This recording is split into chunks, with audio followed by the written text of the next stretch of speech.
Puji nama Tuhan, Bapak Ibu Saudara, senang rasanya kita semua bisa masuk dalam bulan yang baru. Dan di bulan yang baru ini kita juga memasuki satu tuntunan Tuhan yang baru, yaitu tentang pemuridan. Tetapi khusus di minggu ini kita sama-sama akan belajar mengenai servanthood.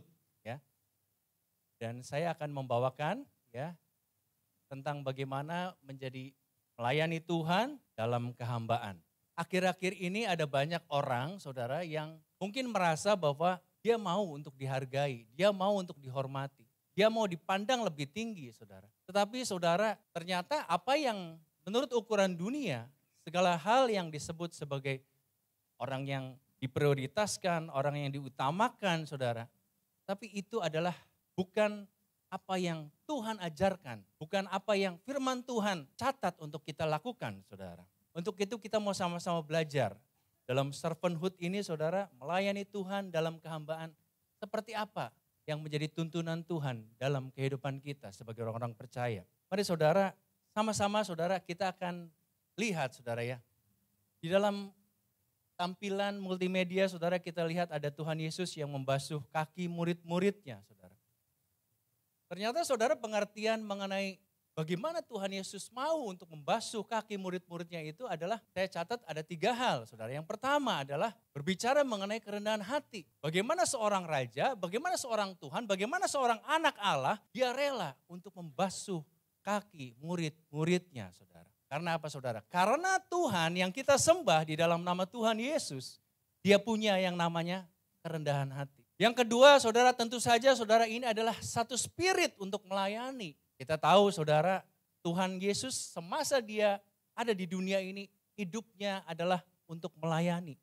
Bahkan Tuhan katakan bahwa dia datang bukan untuk dilayani, tetapi untuk melayani, saudara. Lalu yang ketiga adalah sebagai satu ungkapan kasih, saudara. Kenapa, saudara? Karena pada masa itu, saudara, dalam hal pembasuhan kaki, ya, orang yang posisinya lebih tinggi akan dibasuh kakinya oleh orang yang posisinya lebih rendah. Tetapi Tuhan Yesus sebagai Tuhan, sebagai guru, saudara, ternyata Tuhan Yesus mengajarkan kasih bahwa dia membasuh kaki murid-muridnya. Karena apa? Karena dia tidak memandang status sosial, kedudukan seseorang, dan semuanya sama bagi Tuhan, saudara. Kita semua berharga di mata dia, dan semua kita mulia di dalam pandangannya. Amin. Saudara, sebelum kita nanti akan belajar lebih jauh, saudara, kita sama-sama belajar ayat firman Tuhan dalam Yohanes 13 ayat 12 sampai 15. Ya, ini tentang pembasuhan kaki. Sesudah ia membasuh kaki mereka, ia mengenakan pakaiannya dan kembali ke tempatnya. Lalu ia berkata kepada mereka, mengertikah kamu apa yang telah kau perbuat kepadamu? Kamu menyebut aku guru dan Tuhan. Dan katamu itu tepat sebab memang akulah guru dan Tuhan. Jadi jikalau aku membasuh kakimu, aku yang adalah Tuhan dan gurumu, maka kamu pun wajib saling membasuh kakimu. Sebab aku telah memberikan suatu teladan pada kamu supaya kamu juga berbuat sama seperti yang telah kuperbuat kepadamu. Kalau Tuhan telah memberikan kita teladan, bagaimana kita harus melayani? Melayani itu bukan dengan kebanggaan, bukan dengan satu kehormatan, bukan dengan kemampuan, tapi dengan kehambaan. Untuk itu saudara, satu statement yang berkata begini saudara. Servanthood is not about doing service, it's about the attitude of the heart. Artinya begini saudara, pelayanan bukanlah tentang melayani, tetapi tentang sebuah sikap hati. Penjabarannya begini saudara, pelayanan yang kita lakukan untuk Tuhan dan orang lain harus dimulai dari hati, bukan sekedar perbuatan. Mungkin secara fisik, secara apa yang nampak, saudara, kita melayani Tuhan. Tetapi apakah sungguh hati kita ini benar-benar melayani Tuhan atau tidak? Semuanya ada di dalam diri kita, saudara. Apakah kita punya hati untuk melayani? Atau kita hanya melayani karena itu satu perbuatan. Kita melayani karena dijadwal. Kita yang melayani karena keharusan. Kita melayani karena sesuatu yang mungkin kita banggakan dalam hidup kita, saudara. Tapi yang Tuhan mau melayani itu adalah bersumber dari hati, tentu saja hati yang mengasihi Tuhan. Amin. Saudaraku, mari sama-sama saudara kita lihat dalam perikop firman Tuhan dalam Matius 20 ayat 26 sampai 28 yang menggambarkan mengenai melayani dalam kehambaan. Yuk sama-sama saudara kita baca. Tidaklah demikian di antara kamu, barang siapa ingin menjadi besar di antara kamu, hendaklah ia menjadi pelayanmu. Dan barang siapa ingin menjadi terkemuka di antara kamu, hendaklah ia menjadi hambamu. Sama seperti anak manusia datang bukan untuk dilayani, melainkan untuk melayani. Dan untuk memberikan nyawanya menjadi tebusan bagi banyak orang. Saudara, ada satu paradoks, saudara. Menjadi besar, Tuhan katakan bahwa kita harus menjadi pelayan. Dan menjadi terkemuka, Tuhan katakan bahwa kita harus menjadi hamba. Dan pada saat Tuhan katakan bahwa seharusnya spirit kita adalah melayani dan bukan dilayani. Tentu saja saudara, melayani dalam kehambaan ini adalah sesuatu yang mungkin menjadi pergumulan bagi setiap kita. Tentu saja kalau kita sudah kenal Tuhan baik, kita sudah tahu apa yang menjadi kebenarannya, dan kita sering berdoa minta kekuatan kepada Tuhan untuk bisa melakukannya, saudara, kita pasti bisa. Saudara, ada pandangan tentang hamba, ada dua sisi, menurut Tuhan dan menurut dunia, saudara. Yuk kita lihat bagaimana menurut Tuhan. Menurut Tuhan, hamba itu adalah dipandang mulia. Tetapi menurut dunia, dipandang hina, saudara. Tentu saja saudara, karena kedudukannya sebagai hamba, itu merupakan satu kehinaan bagi orang-orang yang memandang hamba itu rendah. Lalu kemudian menurut Tuhan itu adalah sebuah kehormatan. Tetapi menurut dunia sebuah kemalangan. Tentu saja saudara, kalau menjadi hamba mungkin kita jadi olok-olok, saudara. Kita menjadi perguncingan, bahkan kita juga kemudian merasa bahwa kita disepelekan, saudara. Tetapi yang lain, saudara, menurut Tuhan, menjadi hamba itu adalah menjadi yang terbesar. Tetapi menurut dunia, menjadi yang terkecil. Apa artinya hamba bagi dunia? Tetapi hamba bagi Tuhan adalah yang terbesar, saudara. Menjadi hamba itu adalah orang yang diperkenan oleh Tuhan. Tentu saja saudara, kita akan mengikuti apa yang Tuhan katakan, amin. Tanpa kita merendahkan hamba-hamba siapapun, saudara. Sebagai hamba Tuhan di tempat ini, sebagai hamba di tempat di mana kita bekerja. Atau mungkin kita punya hamba-hamba di bawah otoritas kita, saudara. Tentu saja kita memandang menurut apa yang Tuhan katakan, yang mau katakan amin. Sekarang kita mau lihat tentang hamba Tuhan dibandingkan dengan hamba dunia. Hamba Tuhan itu seperti apa sih, saudara? Hamba Tuhan adalah pusat hidupnya adalah Tuhan. Tetapi hamba dunia, pusat hidupnya adalah diri sendiri. Mereka tidak sadar bahwa hidupnya telah ditebus oleh Tuhan dan hidupnya sepenuhnya menjadi milik Tuhan. Dan tentu saja otoritas dalam kehidupannya adalah di dalam kekuasaan Tuhan. Tetapi hidupnya masih tetap tentang dirinya sendiri. Kalau kita mengikuti apa yang menjadi perkataan hamba dunia, saudara. Hamba Tuhan mengikuti kehendak Tuhan, tetapi hamba dunia mengikuti keinginan daging. Saudara, keinginan daging, keangkuhan hidup, keinginan mata, semuanya ada di dunia ini, saudara. Dan semuanya coba mengalihkan dan menggeser kita dari fokus kita kepada Tuhan. Hamba Tuhan hidup dalam kebenaran, tetapi hamba dunia hidup dalam kejahatan. Mereka pikir saudara melakukan dosa adalah hal yang biasa. Karena semuanya orang lakukan. Tetapi menjadi hamba Tuhan sekali-kali saudara. Saudara harus hidup benar, hidup jauh dari apa yang namanya kejahatan. Dan kemudian saudara tidak melakukan dosa. Hamba Tuhan menuju kepada kehidupan kekal. Tetapi hamba dunia menuju kepada kebinasaan kekal. Kita tahu saudara, kalau kita salah pilih, bukan hamba Tuhan, tetapi hamba dunia, ujungnya adalah kemana? Yaitu kepada kematian kekal. Tapi kita bukanlah orang-orang yang salah pilih, amin saudara. Saudara, untuk itu kita juga penting mengerti ya saudara ya. Kalau kita punya Tuhan dan kita menganggap bahwa kita adalah hamba Tuhan, saudara ya. Kita akan memahami bersama saudara ya. Antara hubungan Tuhan dengan hambanya. Antara Tuhan dengan kita saudara. Yang pertama, hamba hanya melakukan segala sesuatu yang ditugaskan.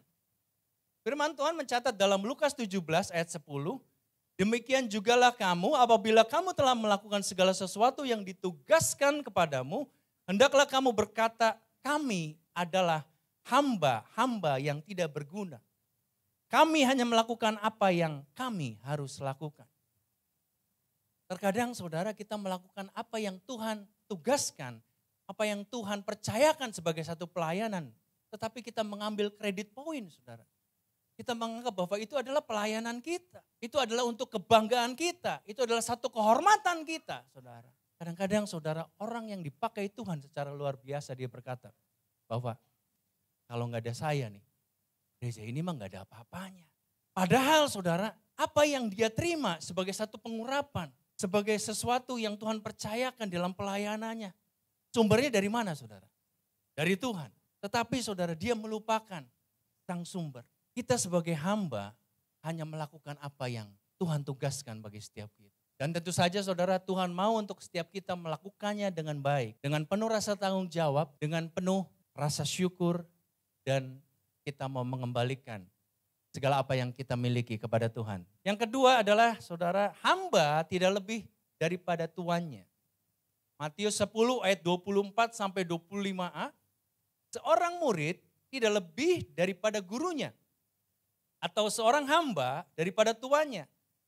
Cukuplah bagi seorang murid jika ia menjadi sama seperti gurunya, dan bagi seorang hamba jika ia menjadi sama seperti tuannya. Terkadang saudara, orang-orang di dunia ini saudara punya ambisi yang luar biasa. Kita tahu bagaimana apa yang menjadi asal mula kejatuhan manusia dalam dosa. Karena manusia mau menjadi sama seperti Allah. Tetapi sekali-kali saudara kita adalah bukan orang-orang yang kemudian menjadi merasa lebih tinggi dari Tuhan kita, dari Tuhan. Walaupun saudara kadang-kadang kita nggak sadar. Dengan kesombongan kita, dengan hal yang kita lakukan yang seharusnya itu tidak kita lakukan saudara. Kita merasa bahwa kita menjadi Tuhan atas diri kita. Dan kita melupakan Tuhan yang sesungguhnya. Saudara. Pahami betul otoritas di mana Tuhan adalah Allah yang berkuasa atas kita. Dan kita ada di dalam otoritasnya saudara. Untuk itu siapa yang mengatur, siapa yang berkuasa, dan siapa yang menjadi pemilik atas kehidupan kita. Yaitu Tuhan sendiri. Amin saudara. Lalu yang ketiga adalah hamba tidak dapat mengabdi kepada dua tuan. Tentu saja saudara hal ini sudah kita pelajari di dalam bagaimana kita mengelola keuangan saudara. Dan firman Tuhan mencatat dalam Lukas 16 ayat 13 firman Tuhan begini. Seorang hamba tidak dapat mengabdi kepada dua tuan. Karena jika demikian ia akan membenci seorang dan mengasihi yang lain. Atau ia akan setia kepada yang seorang dan tidak mengindahkan yang lain. Kamu tidak dapat mengabdi kepada Allah dan kepada Mammon. Pastikan pilihan saudara adalah memilih yang benar saudara. Sekali lagi saudara, kalau kita sudah ditebus oleh Tuhan dan harganya sudah lunas dibayar. Bahkan Tuhan menukar hidup kita dengan nyawanya saudara. Apakah kita berhak untuk memilih, untuk tidak memilih Tuhan? Terkadang saudara, apa yang ada di dunia ini, sekali lagi saudara, kekayaan, kehormatan, kedudukan saudara, bahkan saudara dikatakan bahwa cinta yang kuat. Seseorang yang kemudian kita kasihi itu kemudian bisa menjauhkan kita, menarik kita dari Tuhan. Tetapi kita adalah orang-orang yang menjaga agar kita tetap memahami hubungan kita dengan Tuhan ini. Dan kita memilih bahwa kita mengabdi kepada Tuhan yang benar. Jangan kau jadikan dirimu sebagai Tuhan. Jangan kau jadikan keluargamu sebagai Tuhan. Jangan kau jadikan kekayaanmu sebagai Tuhan. Jangan kau jadikan posisimu di tempat di mana kau bekerja di kantor. Di mana engkau bekerja sebagai seorang pengusaha. Dan itu menuhankan hal-hal yang seharusnya tidak kita tuhankan saudara. Tetapi kita harus memilih Tuhan yang benar, yaitu Tuhan kita Yesus Kristus. Untuk itu saudara, tentu saja saudara dalam bagaimana kita melayani Tuhan dalam kehambaan, ada 3 poin yang saya ingin bagikan kepada kita semua saudara. Untuk sama-sama kita belajar tentang bagaimana gaya hidup hamba yang melayani Tuhan. Seberapa banyak kita hamba di sini saudara, amin. Kita semua hambanya saudara. Yang pertama, hidup dalam ketaatan saudara. Saudara, ada satu kisah di mana Maria didatangi oleh malaikat Tuhan. Dan kemudian dikatakan bahwa engkau akan mengandung seorang anak. Lalu kemudian anak Maria ini saudara, dia kemudian berkata, mana mungkin saya ini masih perawan, tidak mungkin saya mengandung. Lalu kemudian malaikat ini berkata bahwa tidak ada yang mustahil bagi Tuhan. Dan sebagai seorang hamba, apa yang menjadi respon daripada Maria saudara? Lukas 1 ayat 38 kata Maria, sesungguhnya aku ini adalah hamba Tuhan. Jadilah padaku menurut perkataanmu itu, lalu malaikat itu meninggalkan dia. Saudara, terkadang ketaatan itu mahal harganya, saudara. Tapi bukankah Tuhan juga sudah memberikan harga yang mahal untuk menebus setiap kehidupan kita? Kita tidak sampai kemudian mengorbankan nyawa, tetapi Tuhan mengorbankan nyawanya bagi kita, saudara. Kalau kita bandingkan pengorbanan kita dengan pengorbanan Tuhan, saudara, pengorbanan kita itu belum seberapa. Tetapi pengorbanan Tuhan itu bukan hanya menanggung kita, tetapi menanggung seluruh isi dunia ini, saudara. Apa yang ada dalam dunia ini, saudara? Segala kutuk, segala apapun sakit penyakit, segala apapun hal-hal yang kemudian menuju kepada kebinasaan, saudara. Tuhan tanggung dan Tuhan telah lunas bayar harganya dengan dia mati di atas kayu salib. Tentu saja saudara, hal-hal itu yang kemudian membuat kita, bagaimana kita enggak taat sama Tuhan. Tuhan yang begitu berkorban dengan luar biasa terhadap kehidupan kita, saudara. Dan kemudian saudara, Rasul Paulus juga menangkap, saudara, dalam Efesus 6 ayat 5. Hai hamba-hamba, taatilah Tuhanmu yang di dunia dengan takut dan gentar dan dengan tulus hati, sama seperti kamu taat kepada Kristus. Ternyata saudara, kalau kita tahu hukum kasih, ada hukum kepada Allah dan juga hukum kepada manusia.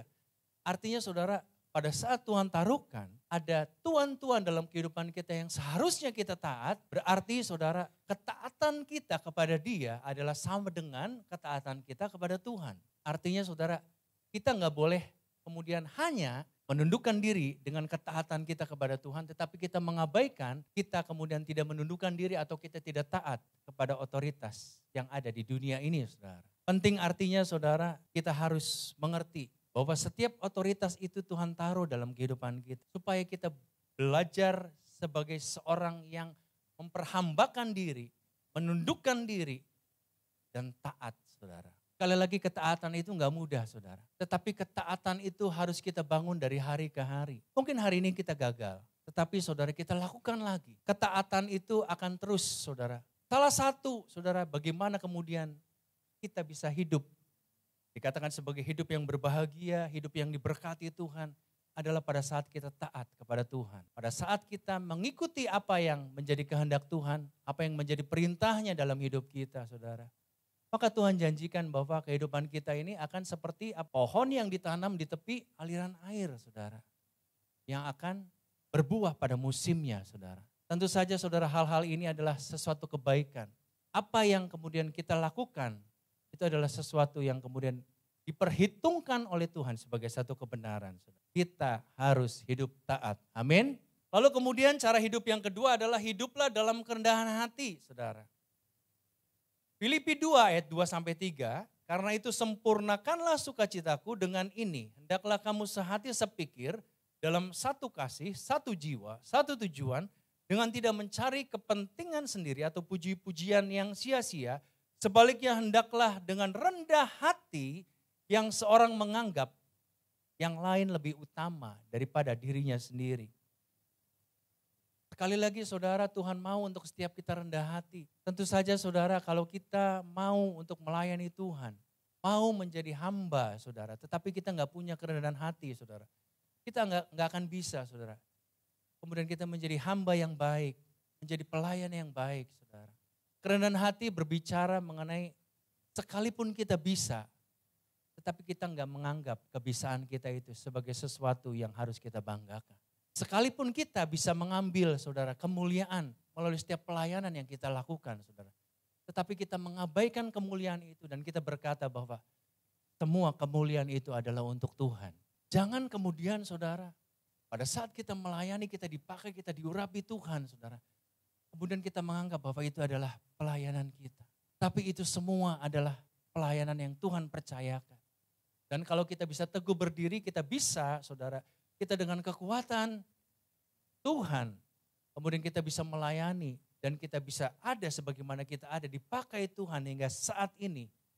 Semuanya karena kita belajar rendah hati. rendah hati mendahului kehormatan. Tetapi kesombongan mendahului kehancuran. Kadang-kadang kita nggak sadar. Kalau kita kemudian sombong, endingnya saudara-saudara hidup saudara akan hancur.